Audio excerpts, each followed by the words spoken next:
Hello, welcome back to Holistic Healing Association. I'm Erin Darcy. I'm certified in embodied processing and clinical hypnosis. I have with me Dr. Nick. Today we will be discussing anger and emotions under anger, such as shame. Thank you, Dr. Nick, for joining us and coming back. Thank you. How can we start to support ourselves when we're feeling internal shame? So, shame, again, often occurs when our anger was not allowed to be seen, experienced, heard, or expressed. Shame is the somatic experience of I've done something wrong and I'm going to be rejected, abandoned, ridiculed, criticized, or ostracized for it. So shame can quickly lead to more of a freeze response versus a fight flight response because shame is actually very important. Shame tells us whatever we're doing is being judged negatively by the people around us. And since human beings are so reliant on connection and on groups and attachments, shame is one of those emotions that goes, oh, crap, I need to stop. So, with shame, it's important again to start with a more relaxed state. So we're going to do another variation of that first orientation exercise. Sitting again, very relaxed,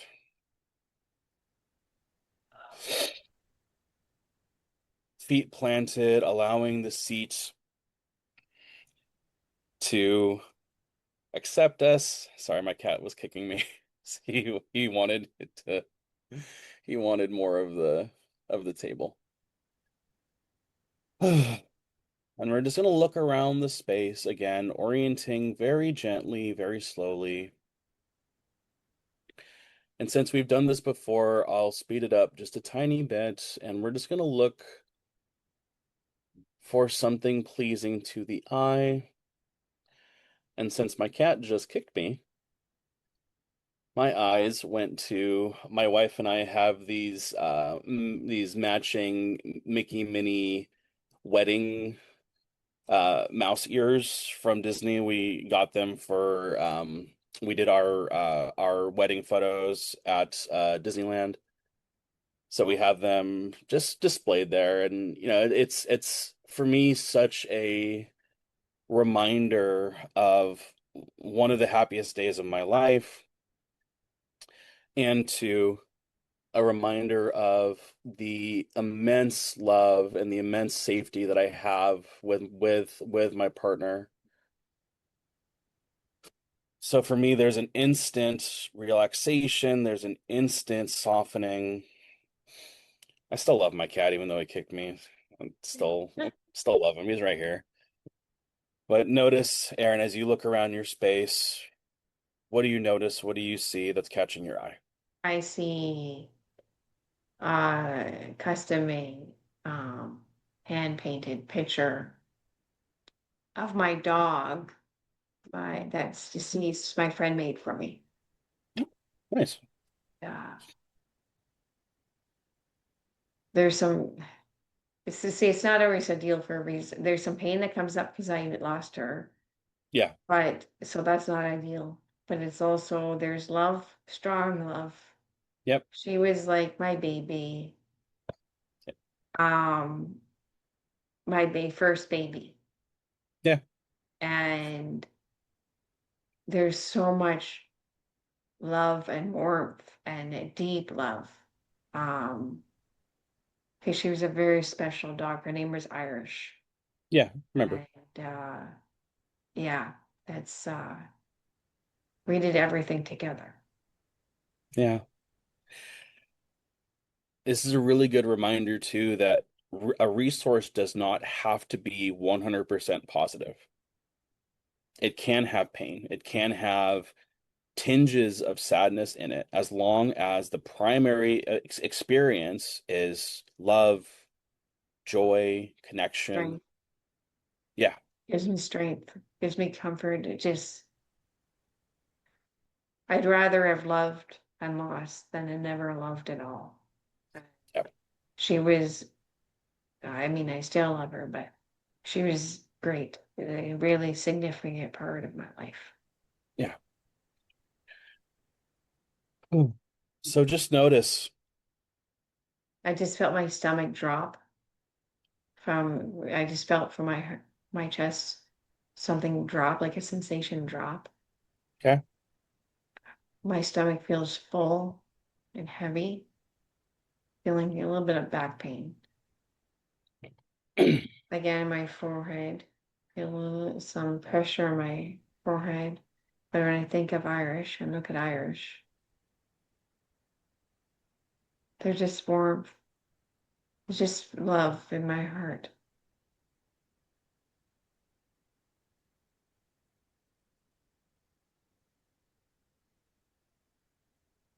And just the sense of strength and love Good. that I get. Where do you notice that strength and that love in your system?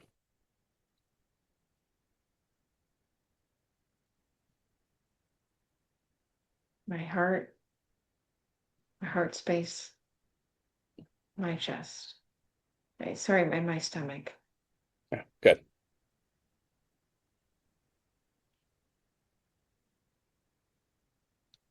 And there's just a sense of comfort from her.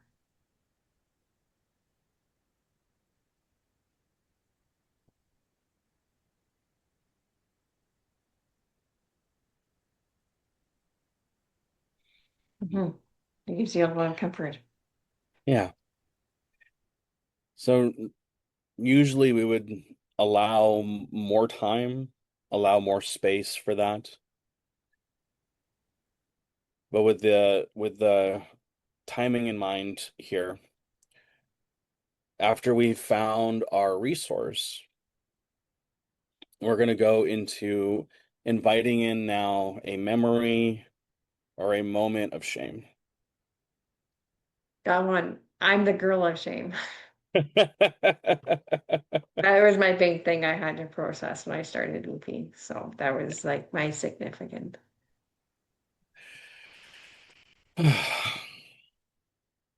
So as you're inviting the memory in, the event in, what do you notice in the nervous system? Feel a lot from shame, but there's still some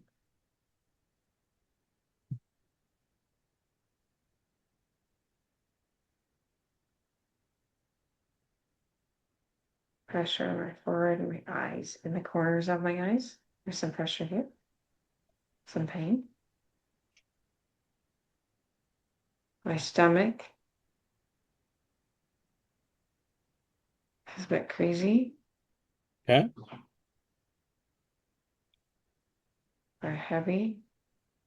My my heart space or chest feels a bit heavy. My whole body kind of feels more like this. And with Yep. shame that's often you just kind of feel more like Yes. Exactly. that you So, want to hide and you want to hold yourself. And this is the position my body feels like I want to go in, and it's good to be able to just go into it and lean into it. Just feel into it. so I'm going to ask you, we're going to do a controlled collapse because shame likes to be supported in that way of allowing ourselves to come in to protect. This is a very protective, stance, right? Yes, You're protecting your vital organs, you're protecting the stomach. And for a lot of us, when we experience shame, we want to hide. We want to feel like I don't want to be seen, I don't want to be experienced. exactly. But we want to be able to control that, to titrate it. So a controlled collapse would be, again, being in a comfortable position. Sometimes it's going to be like this. I've had people, hold on to their shoulders. I personally just like to have a hand or two, probably just one on my chest. And again, starting in the position that the body wants to be in. So for you is a little bit already forward. Liberating to lean in. And sometimes you may want to put your hand over your face. Yep.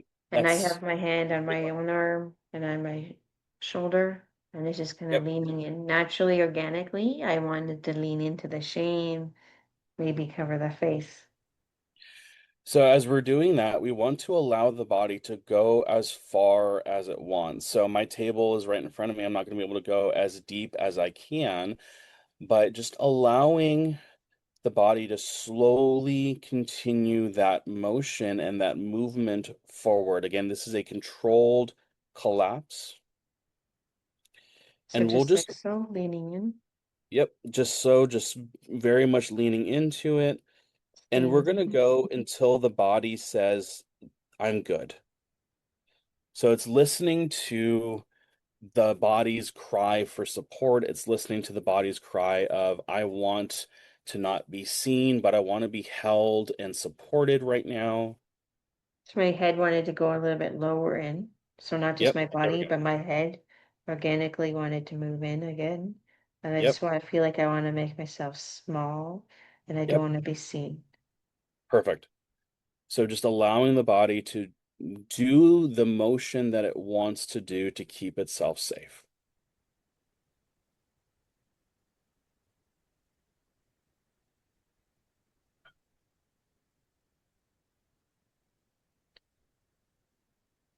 Yep. Change as much as it as you need. Feeling the Shift it pain as in my much as you need. chest. And just notice when you get to a space that it feels like, okay, I don't want to go forward anymore. Just notice what additional support the body wants or needs in that moment. Right now, holding the head is really good.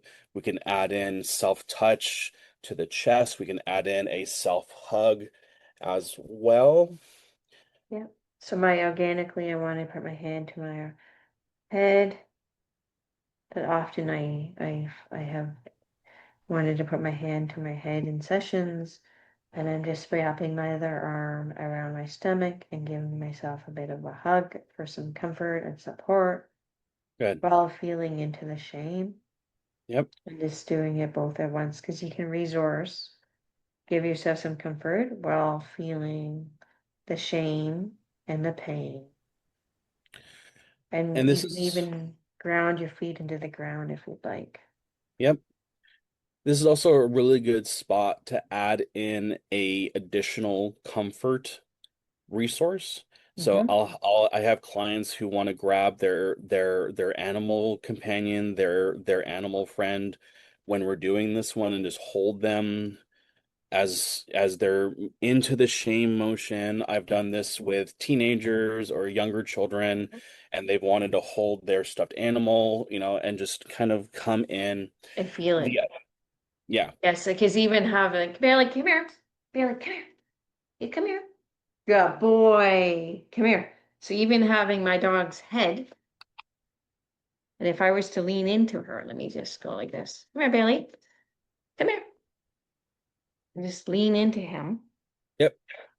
Oh, come on. Hi, Yep. hi. Nice. And lean into him and feel into the shame, but still holding him.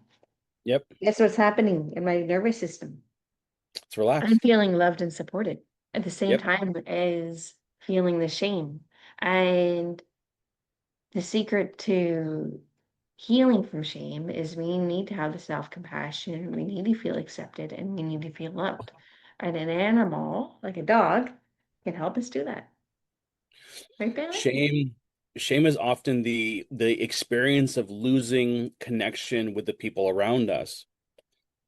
And healing from that is not the absence of connection. We want to connect.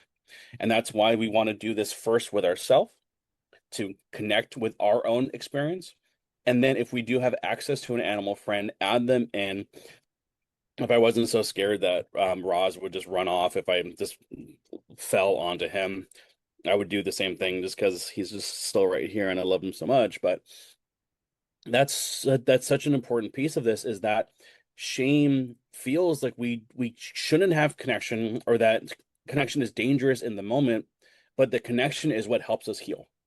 Exactly. And So when we connecting to feel ourselves. shame, Mhm. personally speaking, I know I self-isolated significantly, not to the point I wasn't Yeah. leaving the house, but I wasn't Yeah. going anywhere socially. Oh, yeah. That's what shame can do. And then you're like consumed with the shame.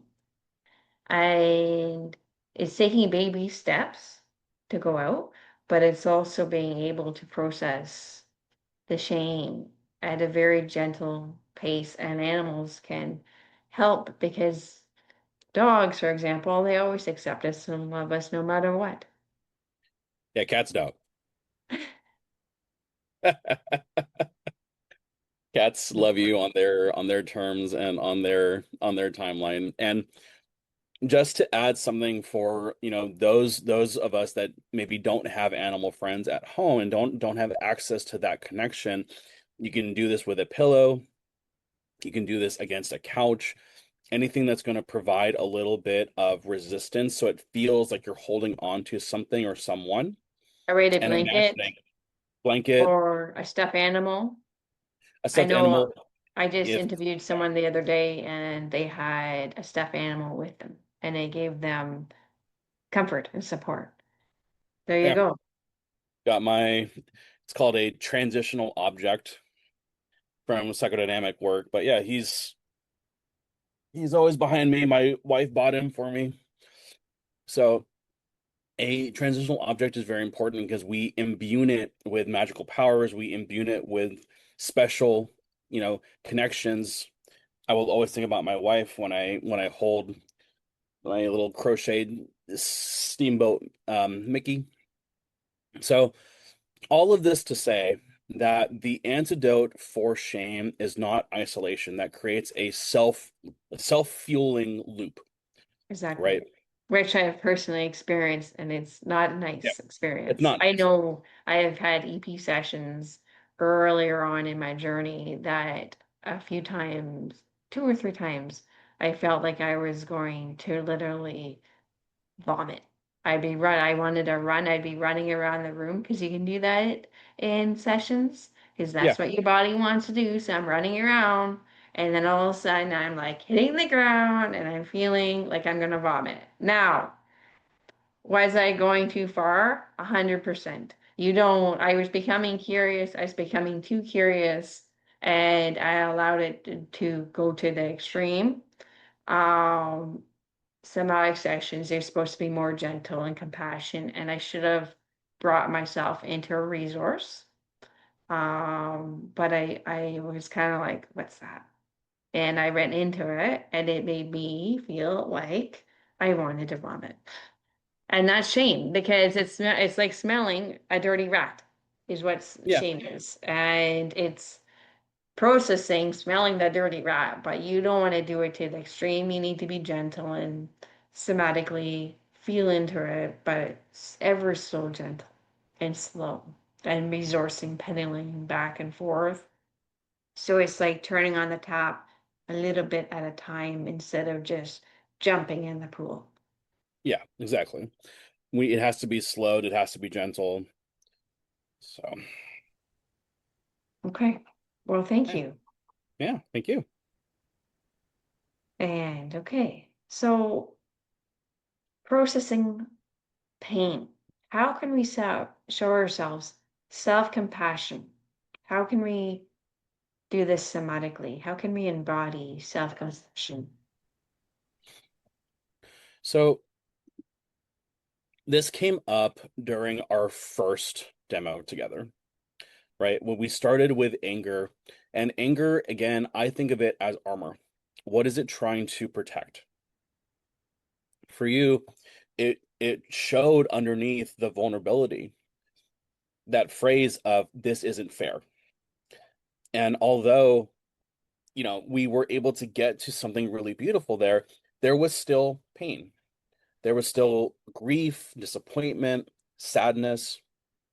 So it's really important, and this would be a tool to use, when that shows up. But to in the moment after we've allowed for softening to happen. So when we're in a protective state, we're not going to be soft. We're going to be braced. We're going to be ready for action. We're going to be ready to defend or protect. So the first part of this will be doing what we did with our first tool, right? It's just being curious. What's underneath the anger? What's underneath the sadness? What's underneath the grief? What is underneath this big protective emotion? And when we get there, when we get to the softness now, and yours, there was softening in the face, in the forehead, in the chest, but there was also a lot of pain, especially right here, Mhm. just above the heart space. So, for example, if we were doing this tool, then a way to demo that would be to place a hand just gently over the part that's feeling the pain.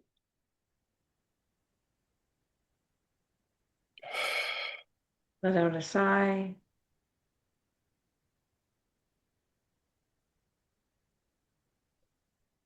And just noticing and gently asking, what is this pain asking of me right now? We're not demonizing the pain. We're not shaming the pain. We're not even trying to understand it just yet. We just want to know, what does this pain need? Does it need gentle support? Does it need more attention? Does it need to be expressed? Is there a phrase or a sound or a word that's attached to it? What kind of attention does this pain want from us? So just thinking of a moment or a time memory that we experience pain.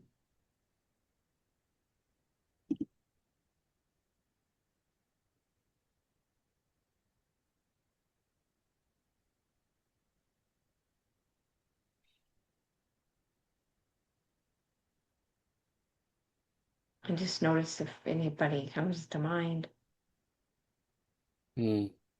and hold. Do you feel? Yeah.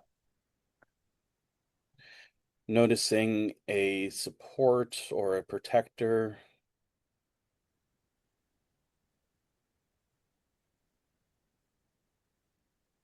I feel a bit heavy in my chest, my heart space. And just noticing that heaviness. The goal of this exercise is not to get rid of the pain. That's not it. The goal is to be able to sit with the pain, acknowledge it, honor it, and bring in support. So I feel some pain and I have my hand on my heart space and on my hand on my stomach, kind of like a hug on my Yeah. stomach. I'm just feeling into the pain and I'm picturing the person. Okay. There's some sadness and there's some pressure in my forehead.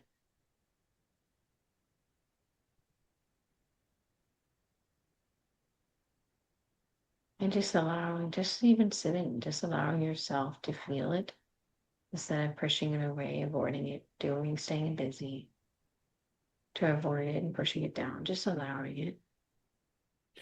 And you can vocalize it too. This hurts, and my support is here. This hurts and my support is here. I can support myself. I can love myself.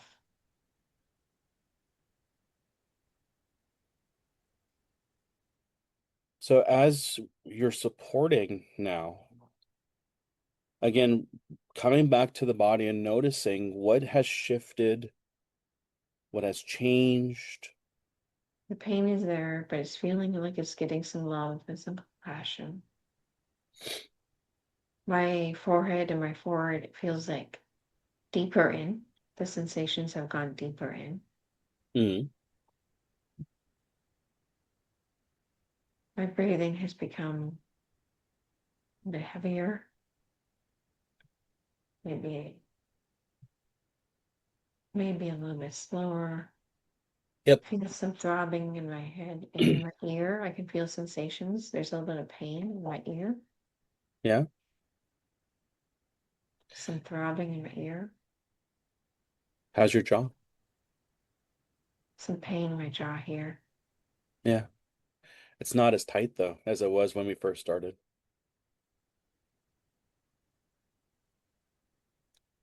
And this is a really important part. As we continue to soften, we're going to notice pain that we might have been hiding from.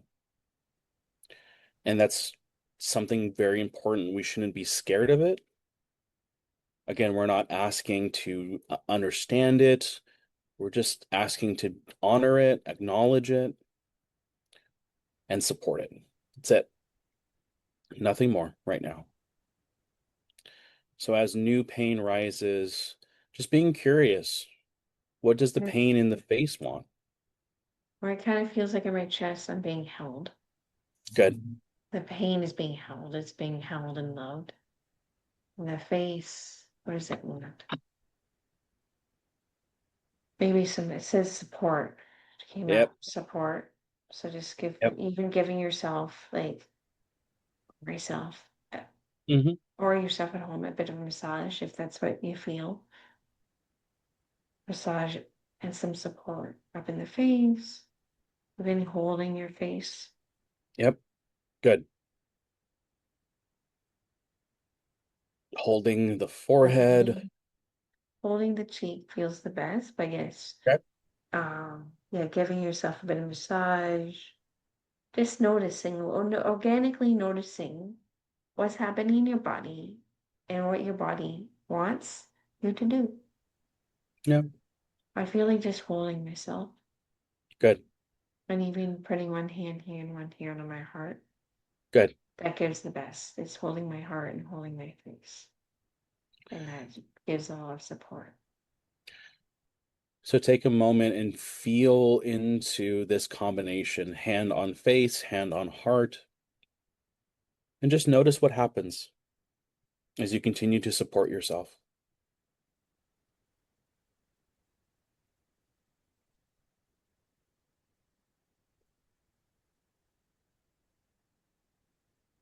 My head wanted to go down. I Yeah. can feel some love in my heart, in my chest here, up Good. here, right where my hand is. My body just kind of wants to go in a little bit more. Good. Allow it. Allow that. Wanted to take a deep breath there, breathing from my stomach. I'm just giving myself, it just wants to kind of go in. I just allow it to go in.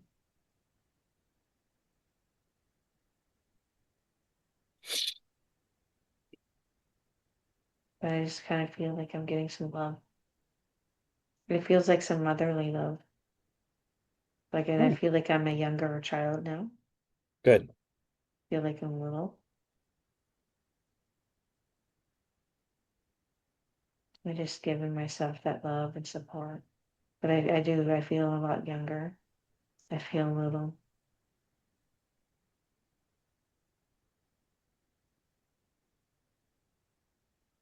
Mm.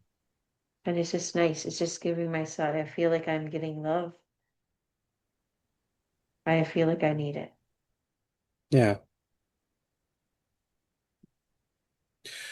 So many of us are taught or trained to push through the pain, push it down, keep going. Pain is just another check tire pressure light. What's going on? What does this want? What does this need from me right now? And again, it's not about stopping pain because that's impossible. It's not about stopping sadness or anger or any emotion because that's impossible. It's just about what kind of support does this pain want from me in the moment? Because it's going to be different every time. It's not always going to be the same sequence. It's not always going to be the same hold. Just being mindful and curious in the moment. What is this asking of me? And Exactly. allowing that. Exactly. And often when we're in sessions, for many people, our inner child can come in. Okay. And a lot of our emotions, our pain, our anger can come from our childhood. And that is why we start to feel like we're younger. And just noticing too, how old are you feeling? Because there I felt like I was a little girl being held by my mom. I was feeling a similar type of love that I'd feel like from my own mother. Hmm. And I haven't experienced that. Normally I can feel like I'm feeling the self of love and I'm giving myself love. And my mom has always been like most of my life, my my best friend, or I have a best friend relationship with her. And Yeah. she's been a resource to me before I even knew what a resource was. Um, but I have not experienced that when I'm feeling love, I've given myself it. I feel that. But this time I felt like it was from my mom and I felt young. And I know as a child, my mother reading to me, that was a huge resource, significant, especially when I experienced pain. I know when my aunt had died and she was my godmother, I threw a fit. I broke stuff. I was just so angry. And she sat me down and she read to me. And that gave me so much comfort, and the anger underneath it, again, would have been pain because I was close with my aunt and I was 4 at the time. And that's one of my earliest memories. Yeah. And how can somatic work change the baseline? More pause, more choice, less automatic responses and reactions. Well, just even from what you just shared right now, how, you've done these exercises before, but this was one of the first times where it felt like the love and the support was not just coming from you. Hmm. So the important work behind somatic, therapies is that it allows us to let go of the protections more and more. And as we let go of the protections more and more, we're able to take in deeper support, deeper love, deeper attachment, more genuine connection. So for me, that's one of the very first markers of a new baseline is we can experience the anger, the shame, the grief, whatever it is, sadness, depression, but it no longer limits us. It no longer takes control. It no longer fully takes over. We have more access to choice. We have more access to capacity. We can handle more activation. We can handle more experiences.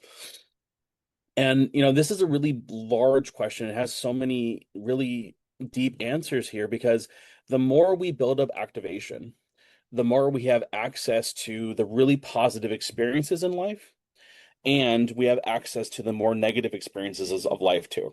Because if we're constantly braced all the time, say, for example, people who are more hypervigilantly protected, they're bracing all the time. They're not experiencing life as it's happening. They're experiencing life through a lens of being braced. So they're not taking in the deep impact of both the positive and the negative. So a new nervous system baseline means that we can now experience both. And that is both beautiful and it sucks. It's like, oh man, I'm really, really happy. But when shit hits the fan, oh, it really hits the fan and I'm really down and I'm really sad. But that's also a really good experience for us is now we're able to enjoy the really good times of life. And when things are bad, we know, okay, now I need more support. Now I need to reach out to friends, family, loved ones. I need to do my own tools, my own exercises. Having a new nervous system baseline means that we now know what we can handle and what intensity now needs to be supported. So, again, it's not about ever getting rid of emotions. That's impossible. Anyone that tells you that they can get rid of your fear, they can get rid of your anger, they can get rid of your hesitation, that's a lie. I will die on that It hill wouldn't be because healthy. All no, it emotions are communication. yeah. And from a just a pure biological, physiological perspective, It's impossible. It's impossible to get rid of those emotions without cutting out parts of your brain, and that's not going to happen. Mhm. And if someone gives you It's the not option, natural. please, We wouldn't be please don't human. do that. Like our emotions are from God. They serve a purpose to protect us, to communicate with us, and I wouldn't, if we were, it would make us into robots. It keeps us safe more than anything, right? There's a long-term study that they did out of Russia. This woman was born without the part of her brain that experiences fear. They put her in a room full of gas. She didn't do anything because the fear isn't there. Mhm. Fear is protective. Anger is protective. Sadness is also protective. It's trying to protect something within us. So again, having a new nervous system baseline does not mean that these emotions will ever go away. They shouldn't. We may feel them Instead, more. yeah, we're going to feel them more. And how wonderful is that to be able to feel what's actually happening, not numbed, not blunted, but just to feel. And we want to be able to access the support that comes along with it. Because again, at the start of our demonstrations today, if we just worked on the anger and never worked on what was underneath, we would have never gotten to, I need more support. Mhm. You can just do the anger work, you can get rid of the anger, but if you don't look underneath that, you're going to miss so much wonderful material. So having a new baseline means that we can now do both. We can delve deeper into our nervous system and not get consumed by it, not get overwhelmed by it. And if we just work with anger, it's going to come back. It's going to loop back. Yeah, We need to process what's under it. we need to process what's under it, and we need to be able to provide more capacity for holding both. I am angry and I'm disappointed. I'm hurt and I'm also supporting myself. That's also another big part of adding to our baseline is being able to hold two emotions at the same time, sometimes opposing, sometimes not.